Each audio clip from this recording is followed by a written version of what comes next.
Panisagar RD ব্লকের BDO নবব্রত দত্তের নিকট পঞ্চায়েত নির্বাচনকে কেন্দ্র করে দেওছড়া গ্রাম পঞ্চায়েতের ভারতীয় জনতা পার্টির মনোনীত প্রার্থী রত্নদীপ নাথ সহ অন্যান্য ভারতীয় জনতা পার্টির প্রার্থীরা তাদের মনোনয়নপত্র জমা দেয়।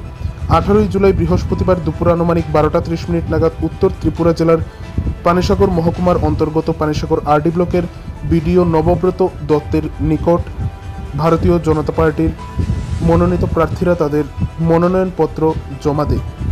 এই সম্পর্কে পানিসাগর মহকুমার দেওছড়া গ্রাম পঞ্চায়েতের অন্তর্গত ভারতীয় জনতা পার্টির মনোনীত প্রার্থী রত্নদীপ নাথ এবং পানিসাগরের বিডিও নবব্রত দত্ত বললেন। নমস্কার, আমরা দেওছড়া গ্রাম পঞ্চায়েত পানিসাগর পঞ্চায়েতের অন্তর্গত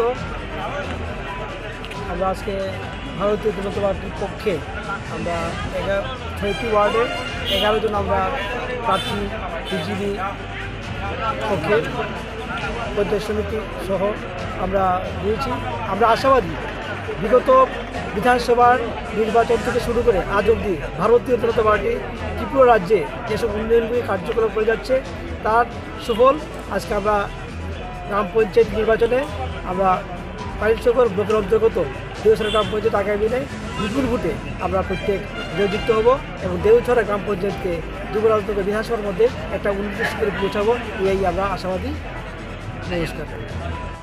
পানিসাগর ব্লক আরডি ব্লকে এখন গতকাল অবধি আমাদের 176টা পঞ্চায়েতের গ্রাম পঞ্চায়েতের নমিনেশন করেছে, 173 জন ক্যান্ডিডেট দিয়েছেন এবং পঞ্চায়েত সমিতির 17টা নমিনেশন করেছে, 16 জন ক্যান্ডিডেট দিয়েছেন। আজকে সকাল থেকে চলছে নমিনেশন। আমাদের এখানে 5টা টেবিলে নমিনেশন নেওয়া হচ্ছে। ডিফারেন্ট পার্টির সবাই আসছে, ইন্ডিপেন্ডেন্ট আসছে, এটা দিয়ে যাচ্ছে। এখন অব্দি স্বাভাবিকভাবেই সব চলছে। পুলিশ প্রশাসন তৎপর রয়েছে এবং টোল ডিপ্লয়মেন্ট আছে। আমাদের আরও ব্লক আরও 25টা সিকিউর করা আছে। আর আমরা যেভাবে প্ল্যান মাফিক করছি, হোপফুলি আজকে রাত অব্দি যাবে, কারণ আজকে অনেক নমিনেশন করার কথা, যেহেতু আজকে লাস্ট দিন নমিনেশনে। হোপফুলি সব শান্তিপূর্ণভাবেই হবে।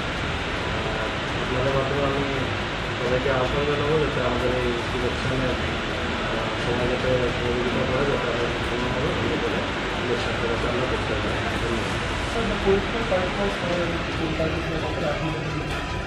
এটা কালকের ব্রেকআপটা আমি দিতে পারবো,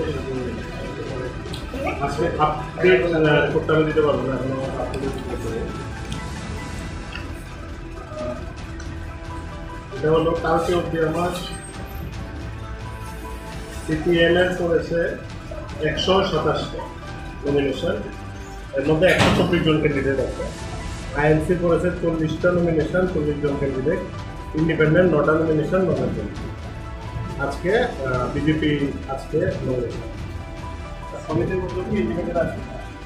সমিতিতে কাল অব্দি কোনো ইন্ডিপেন্ডেন্ট ছিল না, আজকে এখন অব্দি 2 জন ইন্ডিপেন্ডেন্ট নমিনেশন।